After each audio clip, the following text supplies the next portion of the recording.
오늘 본문에서 예수님의 재림 사건은 혼인잔치, 결혼식으로 비유되고 있죠. 예수님의 재림에 대한 가장 유명한 비유가 사실 혼인잔치고, 저희들이 예수님 오시면 뭐 혼인잔치 한다 이런 것은 너무나 익숙하고 잘 알려진 비유로 저희들이 잘 사용하고 자주 사용하고 있는 비유입니다. 사실 예수님과 교회 사이의 관계는 재림 사건뿐만 아니라 예수님의 모든 사역에서 이런 신랑과 신부의 관계로 비유되는 것을 우리가 보게 됩니다. 십자가에서 교회를 위하여 예수 그리스도께서 죽으신 것은 신부를 값주고 사시는, 그렇게 교회를 얻으신, 피로 값주고 사셨다라고 이렇게 하여 유대인의 결혼 풍습에서 정혼하는 것에 많이 해당되는 것으로 여겨지고, 그리고 예수님께서 승천하셔서 지금 하늘에 오르신 것은 내가 처소를 예비하러 간다라고 말씀하셨을 때, 이것은 신랑이 정혼한 여인을 이제 데리고, 이 유대인에게서 정혼이라는 것은 결혼해서 같이 사는 건 아닌데 결혼 개념이에요. 단순히 약혼은 아니고, 그러니까 결혼하고 똑같은 거예요. 만약에 결혼을 했는데 만약에 다른 애를 가지게 되면 큰일 나게 되는 거죠. 정혼을 했는데. 그러니까 정혼은 결혼한 건데 아직 같이 살지는 않는 거예요. 그러다가 이제 처소를 예비하러 가고, 정혼을 한 후에 이제 처소를 예비하러 가고, 처소를 예비한 게 다 끝나면 이제 신부를 데리러 오는 겁니다. 우리 주님께서 승천하시는 것을, 그러니까 지상사역뿐만 아니라 천상사역을 이제 처소를 예비하러 가노니라고 하면서 신부를 맞이하는 것을, 만약에 이 땅 지상사역이 신부를 얻으시는 것이라면 이제 천상사역은 신부가 거할 처소를 예비하는 것으로, 그리고 다 끝나면 예수 그리스도께서 재림하시는데 그것은 이제 혼인잔치 하는 것으로, 그래서 영원한 삶이 이제 신랑과 신부 사이의 결혼 생활로 해서 예수 그리스도의 모든 사역들이 사실 신랑과 신부 사이의 사역으로 비유됩니다. 그러면 우리는 이 부분에 있어서 질문을 해야 하고 할 수 있습니다. 왜 교회와 그리스도의 관계는 신랑과 신부로 자주 비유되는가? 또 왜 재림은 혼인잔치로 비유되고 있는가? 이것이 오늘 메시지의 핵심 내용입니다. 사실 우리가 이것에 대해서 너무 자주 듣고 익숙하게 듣기 때문에 가장 중요한 핵심적 전제를 지금 저희들이 간과할 때가 너무나 많이 있는데요. 그것은 그리스도와 교회 사이의 관계에서 가장 중요한 것은 바로 사랑하는 것이다. 사랑하는 것. 예수 그리스도를 믿느냐? 너 예수님 믿어? 라는 질문과 너 예수님 사랑해? 라는 질문은 사실 같은 질문이에요. 같은 얘기예요. 근데 우리는 예수님 믿어? 라는 것에 나 예수님 믿지. 너 예수님 사랑해? 라고 했을 때 우리는 좀 약간 다른 무게감을 느끼게 되는 것 같고, 나 좀 약간 그 부분에 있어서는. 그런데 그리스도인은요, 그리스도를 사랑하는 사람들이에요. 혼인잔치에 들어가는 사람들, 예수 그리스도의 재림할 때 그 재림의 기쁨에 참여하는 사람을 지금 어떤 사람이라고 규정하고 있냐면, 혼인잔치라는 말은 그리스도를 사랑하는 사람들이 그날의 기쁨 가운데 동참하는 사람들이다라고 말하고 있는 거예요. 그러니까 그리스도를 믿는 것이 아니라, 이게 원래 같은 말이어야 되는데 이 말은 곧 그리스도를 사랑하는 것, 사랑하는 사람이어야 한다라는 것을 지금 성경은 강조하여 교회와 그리스도 사이의 관계를 신랑과 신부의 관계로 이렇게 계속 이야기하고 자주 강조하고 있는 것입니다. 언제라도 교회에게 요구되는 것은 신랑을 향한 사랑이고, 특별히 재림을 위하고 재림을 재촉하며 재림을 사모하는 교회는 어떤 모습으로 있냐면 항상 그리스도를 사랑하는 모습으로 존재하는 사람들이라고 성경은 이야기하고 있는 것입니다. 예수님을 믿는 많은 사람들이 있습니다. 자기 종교가 기독교라고 말하는 많은 사람들이 있죠. 기독교 교리에 헌신되어 있는 사람들도 많이 있습니다. 여러 가지 교리들에 대해서 헌신되어 있는 사람들도 많이 있습니다. 하지만 정작 예수님을 사랑하는 것은 이 모든 것들하고 좀 별개입니다. 예수님을 믿는다라고 말하는 것, 자기 종교가 기독교라고 말하는 것, 그리고 기독교 교리에 헌신되어져 있는 것이 곧 예수님을 사랑하는 것이다 라고 등치해낼 수 있는 것은 아니라는 거죠.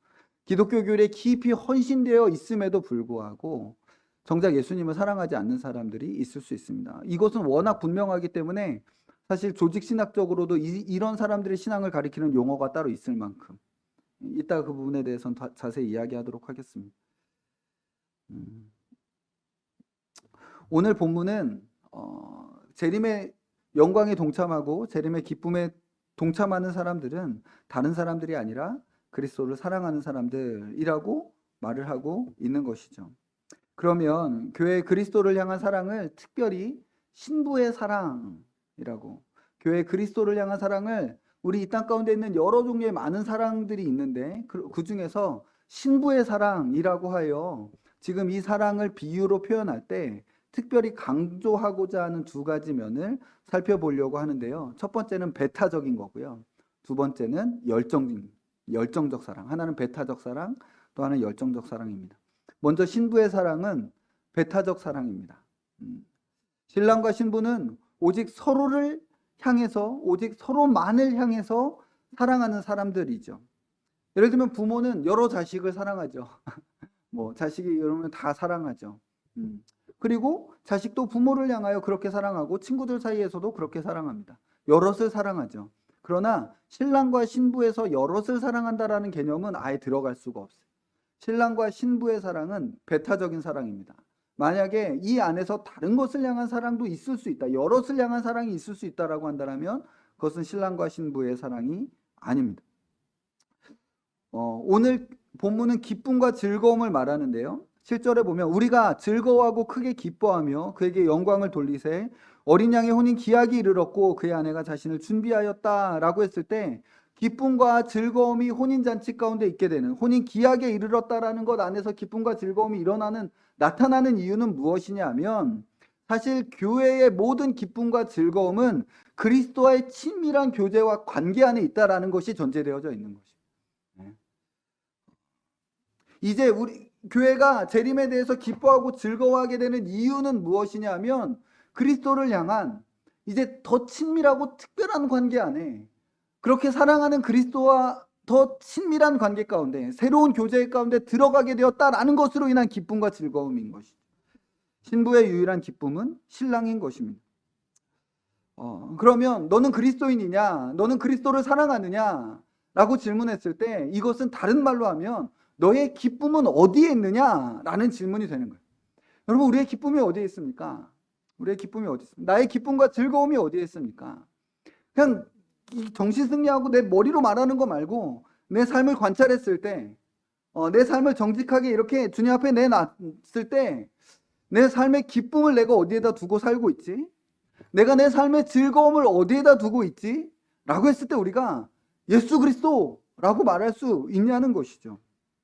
우리는 우리의 기쁨을 너무나도 쉽게 있다가 금방 사라질 것들을 향해 주는 것 같습니다. 우리의 기쁨이 그냥 잠깐 있다 사라지는 것들에 우리는 너무나 일희일비하고 거기에 내 운명이 달려있는 듯 그렇게 살고 있는 모양들대로 살 때가 내 자신조차도 너무 많이 있는 거죠. 머리로는, 생각으로는 예수 그리스도가 내 유일한 기쁨이고 예수 그리스도가 전부고 예수 그리스도가 나의 유일한 즐거움입니다라고 말하는데 정작 삶에서는 그냥 여러 가지 잠시 있다가 사라질 것들에 마치 운명이 걸려져 있는 양, 그렇게 일희일비하는 우리의 모습들을 보게 되는 것이죠.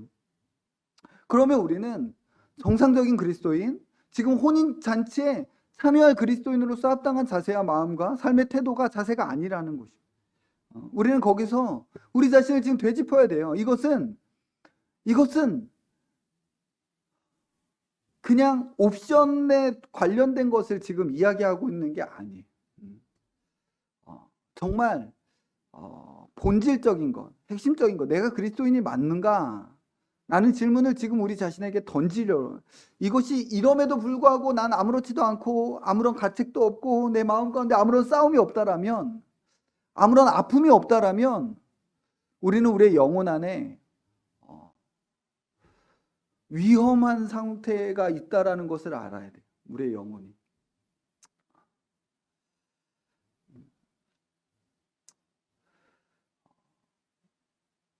많이 강조하고 싶지만 넘어가겠습니다. 신부의 사랑으로 비유할 때 또 하나 강조되고 있는 것은 바로 열정입니다. 신랑과 신부 서로 애인이죠. 이 땅 가운데 이런 서로 사랑하는 남녀의 사랑만큼 열정적인 사랑은 없는 것 같습니다.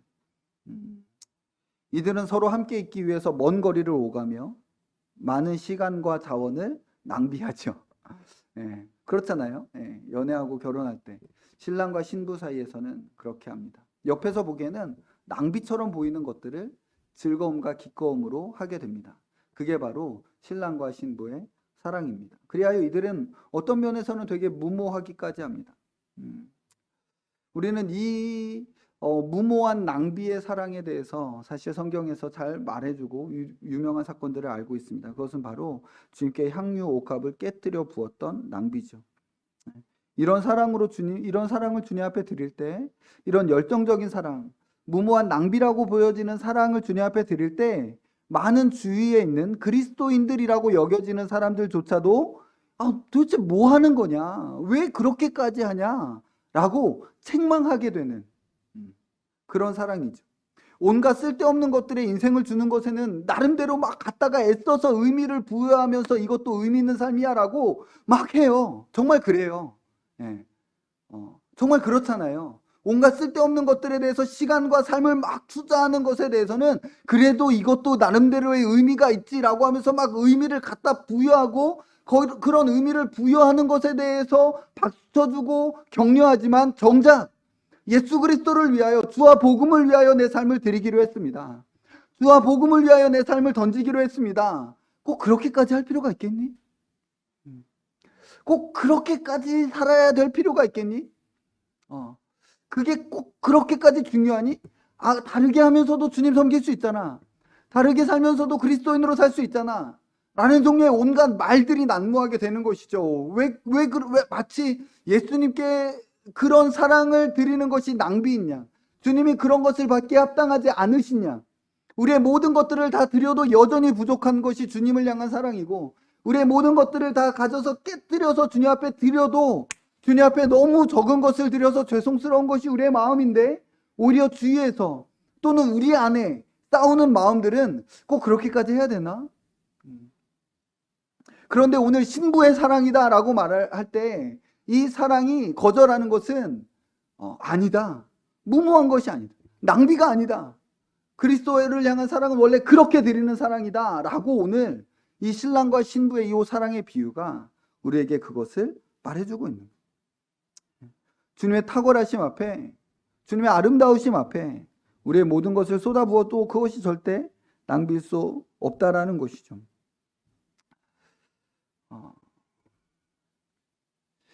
그리스도인의 삶에서 가장 중요한 것이 사랑이고, 이것을 지켜내는 싸움이 본질적인 싸움이라면 여러분, 이것을 향한 공격들이 얼마나 치열한지 우리는 사실 생각해야 되고 거기에 대비해야만 합니다. 주께서도 마지막 시대에 대해서 이야기하면서 마지막 시대의 특징 중에 하나가 불법이 성행함으로 사랑이 식어질 것이다 라고 말씀하고 계십니다. 이것은 그냥 이 사랑이 식어진다라는 것은 그냥 서로 간의 사랑만을 이야기하는, 하나님 그리스도를 향한 사랑, 지체들을 향한 사랑, 서로 이웃들을 향한 사랑, 모든 사랑들을 이게 같이 가는 거거든요. 한 사람의 사랑의 실력은 같이 가는 것이고, 마지막 시대는 악이 더욱더 극에 달하여 불법이 성행하게 되고, 그래야 기본적으로 사람이 사랑하는 실력들이 점점 식어지게 된다라고 성경은 말하고 있고, 그 시대가 배교의 시대인 것은 이상하지 않은 것이죠. 왜냐하면 그리스도를 향한 사랑이 식어졌으니 배교가 당연히 일어나겠죠. 특별히 마지막 시대에 이 사랑을 위한 싸움은 가장 치열한 싸움이 될 것입니다. 이 싸움에 승리하기 위해서 우리는 두 가지에서 승리해야 됩니다. 하나는 바로 은혜를 아는 지식입니다. 은혜를 아는 지식. 우리는 이것을 지켜야 됩니다. 은혜를 아는 지식. 따라해 볼까요? 은혜를 아는 지식. 우리가 이 싸움에서 승리하기 위해서는 이것을 알아야 돼요. 은혜를 아는 지식을 지켜내야 됩니다. 주님께서 나를 어떻게 사랑하셨는지, 주께서 나를 위해서 해주신 것이 무엇인지, 우리는 이것을 복음이라는 단어로 요약합니다. 주께서 나를 위하여 행하신 일이 무엇인지, 이 은혜를 아는 지식 안에 견고하지 못하면 우리는 우리의 삶 가운데 이루어지는 상황으로 그 하나님의 우리를 향한 호의를 결정하고 규정합니다. 내 삶 가운데 그냥 요 정도니까 하나님의 나를 향한 사랑은 요 정도야 라고 규정해 버리는 것이죠. 아니에요. 하나님의 나를 향한 사랑이 나타난 곳은 나의 삶의 부유함이나 내가 사는 집이나 내가 살고 있는 어떤 누리고 있는 것들 다른 것이 아니라 바로 십자가에서 우리를 향한 자기의 사랑을 확증하셨느니라 라고 말하고 있어요. 우리가 우리를 향한 하나님의 사랑이 어떤지를 알려면 하나님께서 나를 위하여 행해 주신 바로 십자가, 그 은혜를 아는 지식, 그것을 알아야 돼. 여러분, 사랑은 주관적입니다. 사랑은 주관적. 우리 주 예수 그리스도께서 행하신 일은 객관적인데, 근데 사랑 자체는 주관적일 수밖에 없어요. 왜냐하면 사랑은 개개인의 관계이기 때문에 그렇습니다. 주님과의 관계인 거죠. 주님께서 행하신 그 일로 말미암아 사람들마다 갖는 관계의 깊이가 다르게 되는 거예요. 베다니에서 바리새인 시몬의 집에서 주께서 초대를 받아서 식사를 하실 때 그 도시의 죄인이라고 알려진 한 여자가, 그러니까 도시의 죄인이다라고 하면 아마 그냥 뭐 몸을 파는 여자이지 않았을까라는 생각을 조심스럽게 하게 됩니다. 그 여자가 주님 앞에 앞으로도 오지 못하고 뒤로 이렇게 와서 주님의 발에 옥합을 깨뜨려서 붓고 머리털과 눈물로 발을 닦아드리는 그 본문이 있습니다. 바리새인 시몬이 이 사람이 선지자라면 지금 자기를 만지는 자가 누군지 알 텐데, 그랬더니 예수님께서 질문하십니다. 시몬아, 어떤 사람이 빚 500데나리온을 빚졌고 어떤 사람은 50데나리온 빚졌다. 근데 그 사람이 그 둘 다 탕감해 줬다. 누가 더 그 사람을 사랑하겠느냐? 이렇게 물으셨어요. 그러자 바리새인이 무슨 말 하는지 알았던 거죠. 하는 말이 많이 탕감받은 자입니다. 이렇게 이야기를 합니다. 많이 탕감받은 자가 많이 사랑하느니라. 주께서 이렇게. 여러분, 내가 얼마나 죄인인지, 그래서 주께서 나의 어떤 그 죄악들을 지금 씻겨주셨는지, 주님이 얼마나 끝까지 나를 오래 참고 계신지, 그것을 아는 것이 주님을 사랑하는 길입니다. 그래서 성경은 은혜를 아는 지식, 내가 어떤 은혜를 받았는지 그것을 아는 것이 주님을 향한 사랑과 비견된다 라고 말하고 있는 거예요. 모든 사람들이 주님의 은혜를 받았고 받고 있습니다. 그러나 모든 사람들이 그 은혜를 같은 정도로 누리고 같은 정도로 받는 것은 아닌 듯합니다. 여러분, 주님을 사랑하고자 하십니까? 그러면 내 안에 뭔가 주님을 사랑하고 싶으면 주님 은혜를 부어주세요 라고 기도하지 말고 받은 은혜를 볼 수 있는 눈을 열어주십시오 라고 기도해야 됩니다. 받은 복을 세어보아라 라는 찬송가 가사처럼 아무리 많은 복을 쏟아부어졌어도 그 복을 셀 수 있는, 그 복을 계수할 수 있는 지혜가 없다라면 그 사람의 모든 복이 주어지는 것들이 주님을 향한 사랑으로 연결되지 않아요. 주님께서 우리에게 얼마나 큰 복을 주셨고 주님께서 우리에게 얼마나 큰 은혜를 주셨는지를 받은 은혜에 집중할 수 있는 거예요. 그것이 바로 주님을 사랑하게 되는 길인 것이죠. 열쇠입니다. 주님을 사랑하지 않는 자들의 특징, 주님께 원망하는 자들의 특징은 받은 은혜와 복이 아니라 삶 가운데 당하고 있는 저주와 고통에 집중하는 경향이 있습니다. 이것은 사실 원수가 하는 일입니다. 하나님께서 너에게 얼마나 악한 일을 행하셨는지를 봐.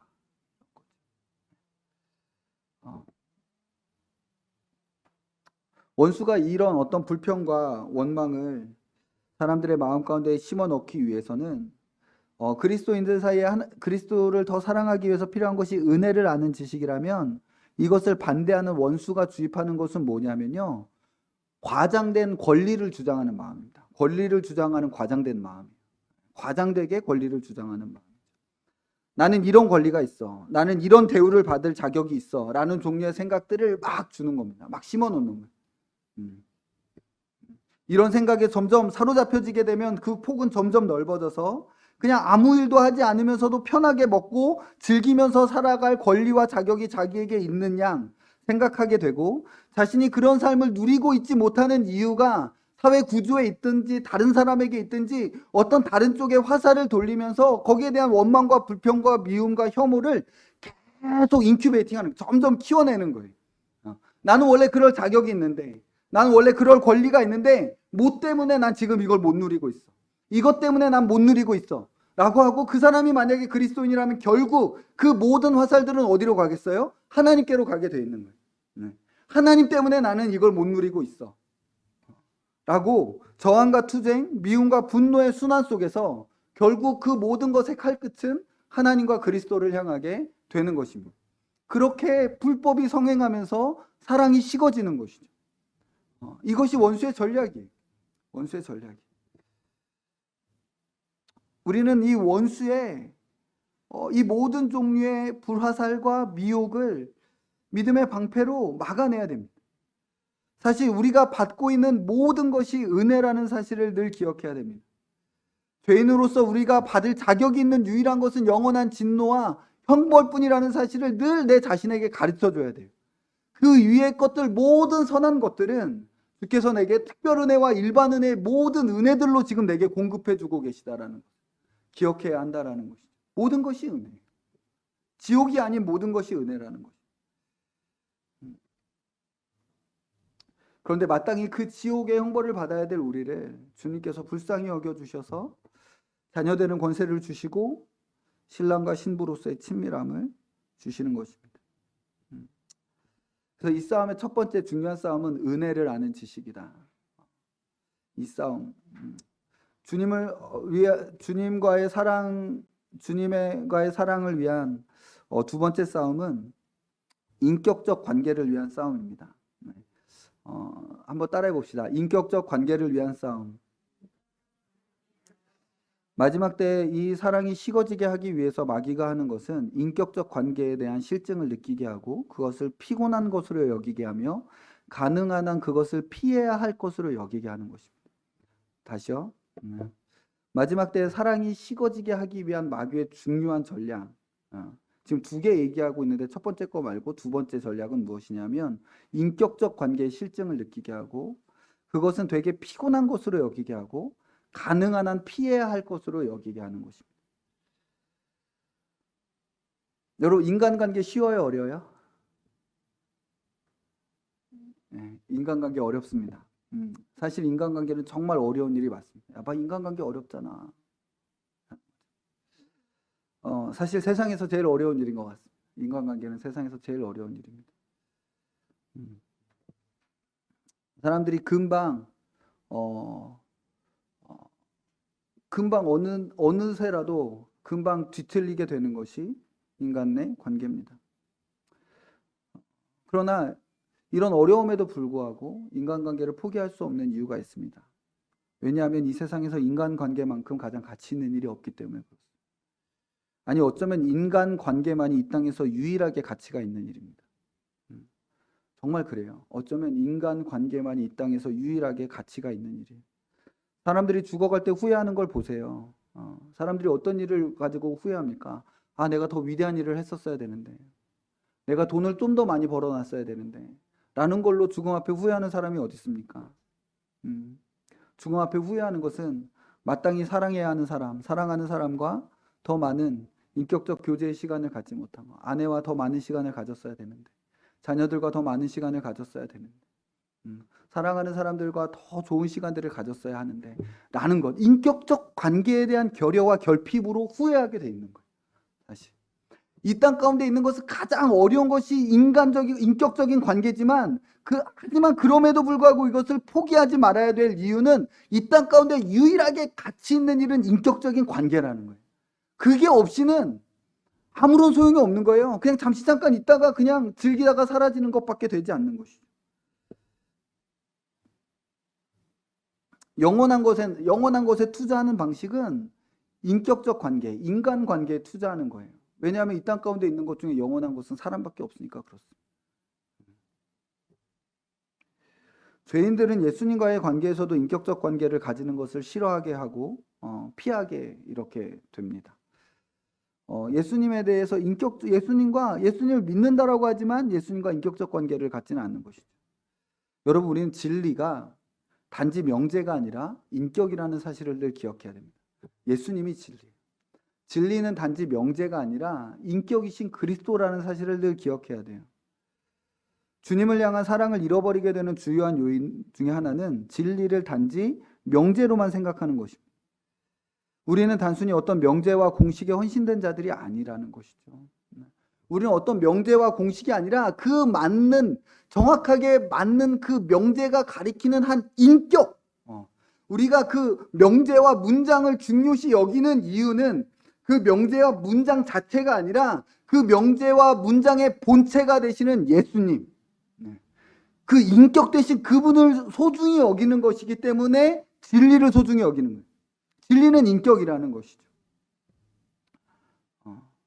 예수님에 대한 진리에는 다 동의하고 거기에는 아멘하지만 그 진리가 가리키고 있는 예수님에 대한 인격적인 신뢰와 사랑이 없는 신앙을 조직 신학에서는 역사적 믿음이라고 합니다.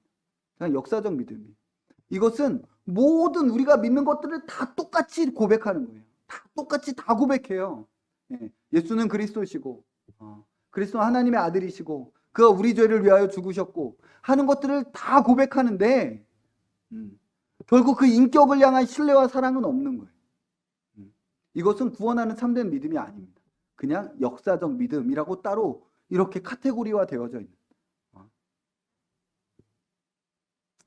이런 역사적 믿음을 가진 사람은 문장과 말에서 틀리지 않아요. 오히려 정확하죠. 정확하게 맞게 말하고 맞게 생각하고 어쩌면 맞게 분별한다고 할 수도 있습니다. 그러나 그 안에는 정말 더 중요한 것, 주님과의 인격적 관계, 주님 앞에 마음을 드리고 주님의 마음이 전달받는 이것이 없는 거예요.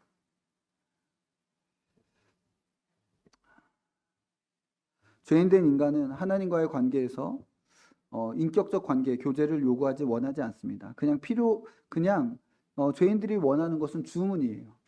필요한 것을 얻어내는 주문이죠. 죄인들은 주님에게 어떤 정보를 원할 뿐입니다. 단지 어떤 정보만 주시면 되는 거예요. 주님 앞에 나아가는 이유는 이렇게 할까요? 저렇게 할까요? 이 길이 맞나요? 저 길이 맞나요? 우린 주님 앞에 주님 이 길로 갈까요? 저 길로 갈까요? 어디가 맞는 길인가요? 라고 묻지만 주님께서는 우리에게 물으시는 것은 너는 누구와 함께 가고 있니? 넌 누구와 함께 그 길을 가고 싶니? 사실 주님에게 더 중요한 건 그거인 거예요. 우리는 이 길로 갈까요? 이 길로 갈까요? 어느 길이 맞나요? 라고 하지만 주님께서는 너 누구와 그 길을 가고 싶니? 주님과 그 길을 가고 있다라면 그 어떤 길이어도 맞는 길인 거예요. 주님이 선하신 목자가 되셔서 우리를 이끄시고 인도하시니까요. 그런데 우리는 주님과의 인격적 관계를 항상 뒤로 두고 그냥 여기가 맞나요? 저기가 맞나요? 그냥 정보만 주세요. 라는 식으로 주님 앞에 나아갈 때가 너무나 많이 있는 거죠. 우리의 모습이 그런 겁니다. 그리스도인이라는 건 그리스도를 사랑하는 사람들인데 마치 우리의 삶을 보면 어떤 명제와 진리에 헌신된 삶의 모습들인 것처럼 그리스도가 빼져버린, 알맹이가 빼져버린 삶의 모양이라는 것이죠. 그렇게 살아갈 때 그 결과는 주님을 향한 사랑이 식어지고 사라지게 되는 것입니다. 원수의 공격입니다. 인격적 관계를 싫어하는 것, 인격적 관계를 피하고 인격적 관계를 실증을 내는 것이죠. 이것을 이기기 위해서 실천적으로 매우 중요한 하나의 방법이 있습니다. 그거를 이런 어떤 죽은 정통의 신앙 방식을 이기기 위한 매우 중요한 하나의 방법. 제가 뭘 말할까요? 찬양입니다. 찬양을 잘하는 거예요. 여러분, 기본적으로 찬양은 명제나 진리를 향해 찬양하기가 되게 어렵습니다. 찬양이라는 건 기본적으로 인격적 대상, 우리가 찬양할 때는 그 대상을 항상 인격적 대상으로 놓게 돼요. 우리가 그냥 살아갈 때는요, 뭔가 어떤 정보를 가지고 그냥 살아가지만 찬양할 때, 기도할 때, 이럴 때는요, 항상 그분을 특별히 찬양할 때는 어떤 찬양의 대상을 인격적 대상으로 사실 생각하지 비인격적인 어떤 저기로 놓고 찬양하는 것은 쉽지 않습니다. 그래서 우리가 이 마지막 시대에 인격적 교제를 위한 싸움에서 승리하기 위해서는 찬양을 잘해야 돼요. 찬양을 잘하고 찬양을 할 때 가사 하나하나에 정말 마음을 쏟으면서 그 찬양의 고백의 대상이 되시는 그분 앞에 내가 늘 서 있다라는 의식 가운데 찬양을 드려야 됩니다. 이것이 인격적 교제를 위한 싸움에서 되게 중요한 열쇠입니다. 오늘 본문에서 한 가지만 더 살펴보고 말씀을 마무리하려고 합니다. 8절에 보면 이렇게 이야기하고 있습니다. 그에게 빛나고 깨끗한 세마포 옷을 입도록 허락하셨으니 이 세마포 옷은 성도들의 옳은 행실이로다 하더라. 혼인잔치에서 주께서 신부에게 주시는 것이 있습니다. 이것은 마치 결혼식 드레스와 같은 것인데 뭐라고 말합니까?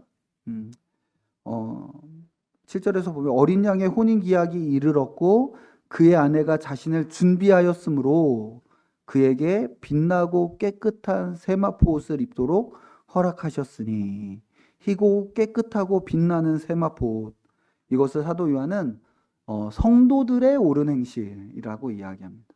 네.